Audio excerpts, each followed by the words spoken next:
أنا أعتقد أن أوروبا الجديدة هي الشرق الأوسط.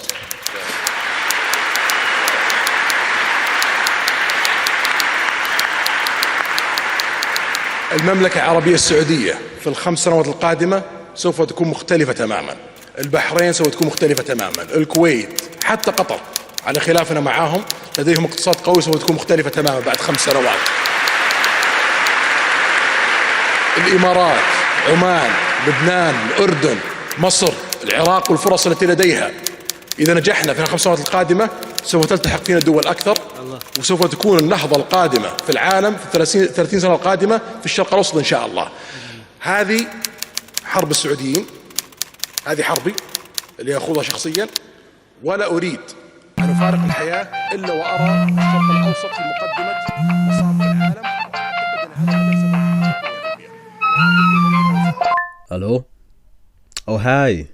The American. Assalamu alaikum, young man. How is it going? Oh, yes, listen. I know we agreed to meet on Monday, but I'm in a bit of a situation right now. It's getting a bit late, and I'm stuck in the office. Sorry. Oh, you don't mind meeting me here, do you? Well, if it isn't too much to ask, it'd be great if you can meet me here. Okay, then let me text you the address right now. There you are. Just notify the concierge that you're here to see Sayyid Abu Zaki upon your arrival, and I'll meet you in the waiting area. وردنا الآن ما يلي. صرح النائب العام بما يلي. أظهرت التحقيقات الأولية التي أجرتها النيابة العامة في موضوع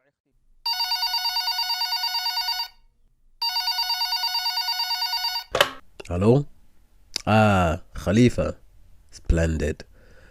Let him know I'm on my way downstairs right now. Thank you.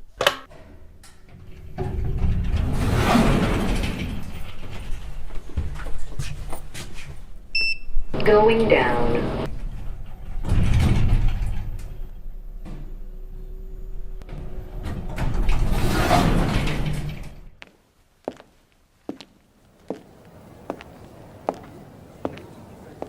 Assalamu alaikum, young man.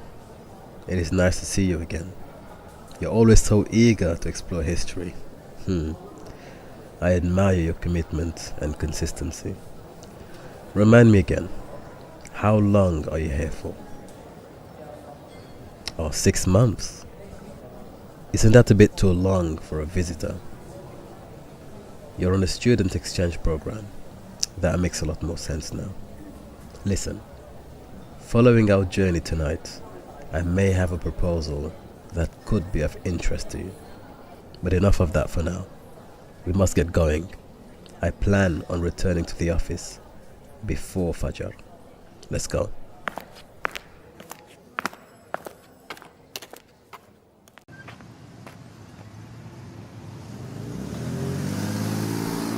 I see you're a motor enthusiast as well. Impressive, isn't she? Get inside. Here, let me open the windows for some air. Young man, tonight we are going to be visiting the founding fathers of this kingdom.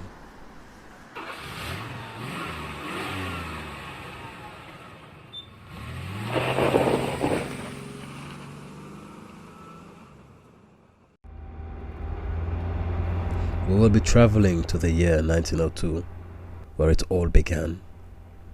I do not expect you to anticipate any of the experiences you're about to witness for yourself. However, I would advise you once more to keep an open mind and to contextualize details according to their historic setting, not by modern standards.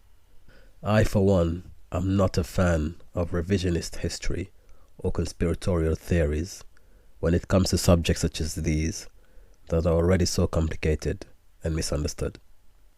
Anyway, we have arrived.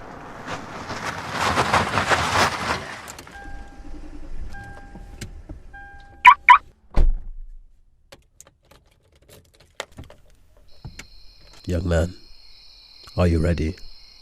Follow me.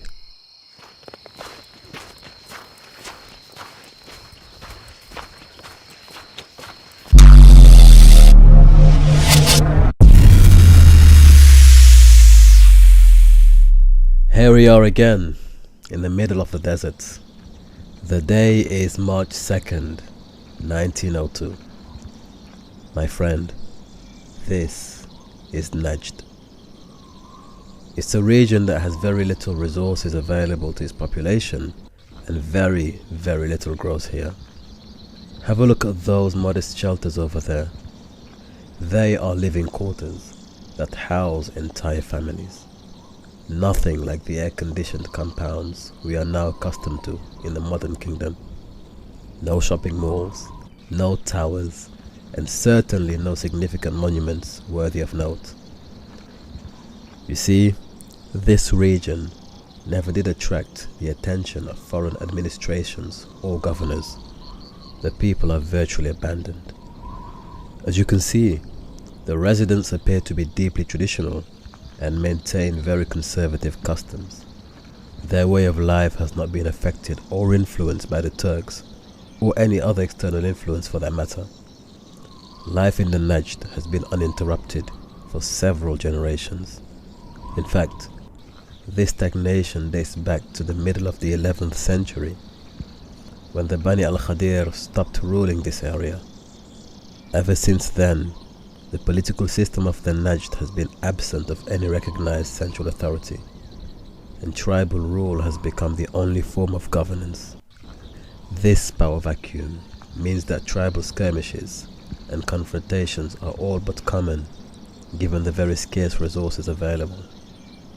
But like I explained to you last week in the restaurant, everything changed when Sheikh Muhammad ibn Abdul Wahhab returned from his studies abroad.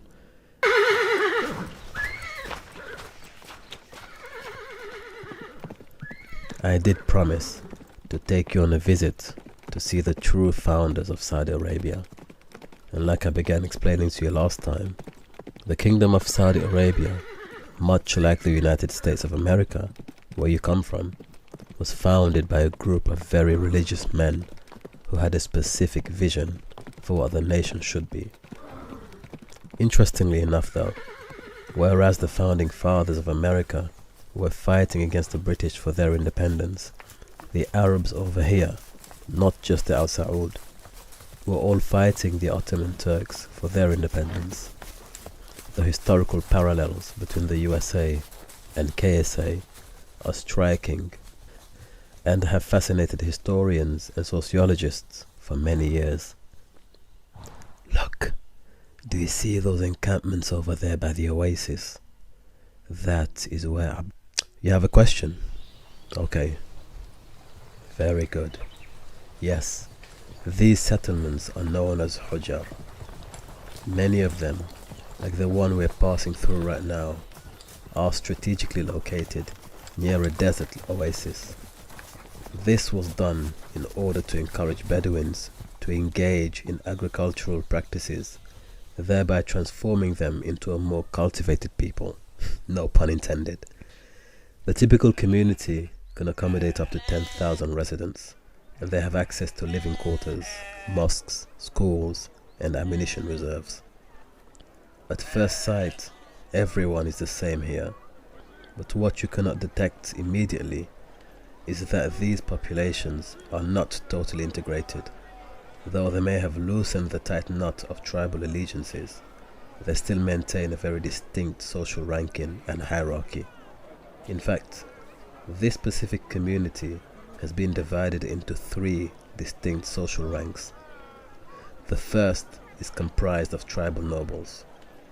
The second social rank is comprised of religious clerics, preachers and teachers, who have been brought into this region to settle in order to reinforce and continue the work of the scholars in Riyadh. Finally, the third social group are the merchants and craftsmen. Of course, the general population as well, which includes civilians and ordinary people, such as the ones you're seeing right now. I guess it would be fantastic to expect a utopian, classless society anywhere on the planet, let alone in Arabia.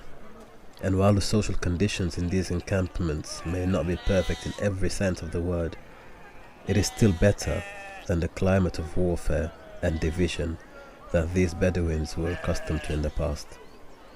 Very well. Let us dismount and continue by foot now.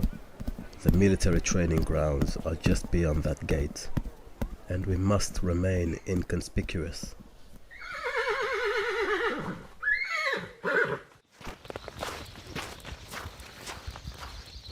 Over here, let us take a seat next to this tree. We can watch the men as they train in the midday sun. Have you ever been in a military training camp? No, not many people have, to be honest. This is where the ordinary Bedouins are being trained for combat, as Abdul Aziz prepares his military campaign across the Hijaz. Their program is somewhat rudimental, and to the experienced military observer, they are just a group of uncultured and simple desert dwellers who cannot amount to any serious threat or danger to any adversarial army. However, Abdul Aziz believes in their potential and has a deep conviction in this program. After all, these Bedouins are a very resilient yet facile people. You know, the open desert is one of the most hostile terrains on earth. Once you know how to survive here, you can overcome nearly every obstacle nature presents. The Ikhwan are about to become one of the pilgrims and founding fathers who were to the United States of America. Come, let's go before we get completely drenched.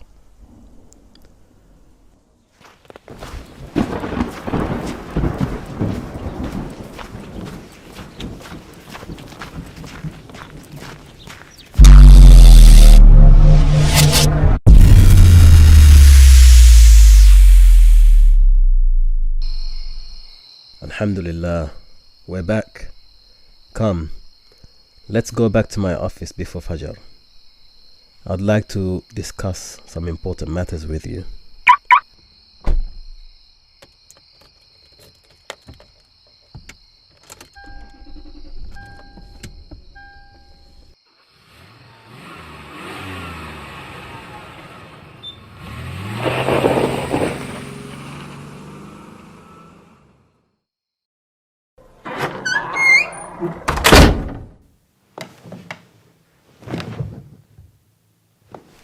Welcome to my office.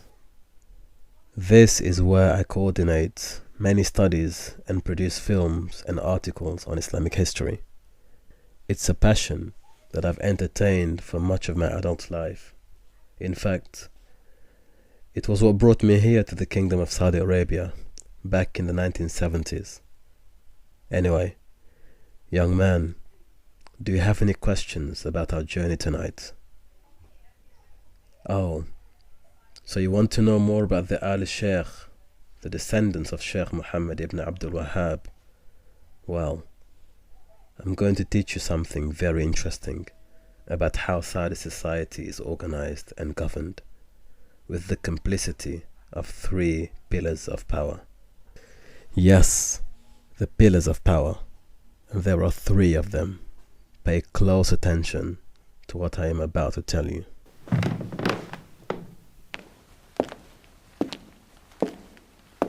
King Abdul Aziz was a very shrewd and experienced commander. He and his progenitors understood the importance of having religious endorsement from the scholars and sheikhs, as that is fundamentally an essential component needed in order to wage wars against local tribes or to challenge Turkish authority, as a Muslim ruler cannot and must not be disobeyed unless there are sound and reasonable religious grounds. That is why scholarly verdicts are so important. Without the endorsement of the scholars, anyone fighting against the Turks would have been considered rebels and insubordinates to Islamic ruling authority. So you must understand this, that the scholars themselves are the first pillar of power. And this has been the case ever since Muhammad ibn Abdul Wahhab and Muhammad ibn Saud consummated their pact in 1744. The second pillar of power is the Al Saud clan itself. They represent the ruling class and the political establishment. Without their direction and tacit approval, nothing will be sanctioned at all. You cannot have a body without a head. But if the al-Saud were the head and the scholars are the heart of this movement, then the question remains, who are the arms and feet? Well, that brings us to the third and final pillar of power. This is perhaps the single most elusive and secretive reality about the history of this kingdom. Do you remember those unsuspecting and simple desert Bedouins we saw in the training camps? Well, they are the third pillar.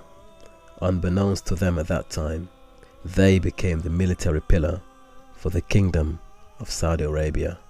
Because without a military force, neither the religious nor the political will can impose itself on any population. It is therefore those Bedouins who are the true conquering force in this region, and we should therefore be attributing the establishment of this kingdom to them.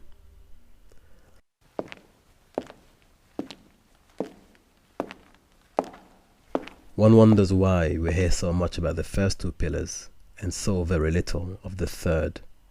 Not surprisingly, their contribution and legacy is often sidelined and omitted from official records altogether.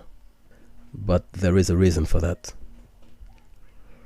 However, I cannot discuss these subjects any further. I'd like instead to offer you a short-term contract to work for my research foundation here.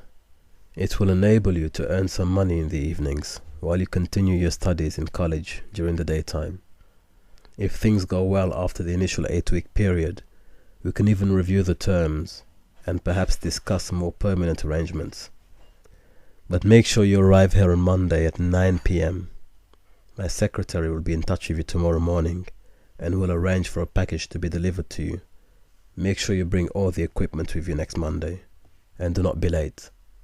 In the meantime, you must discard of your existing phone and use this communication device instead. Oh no, the pleasure is all mine, young man. Tell me, what is your actual name? Faizan. That's an unusually unique name, Faizan. Oh, and they call you Faiz for short. I do like that. Well, they call me Abu Zaki, but you can call me AZ for short.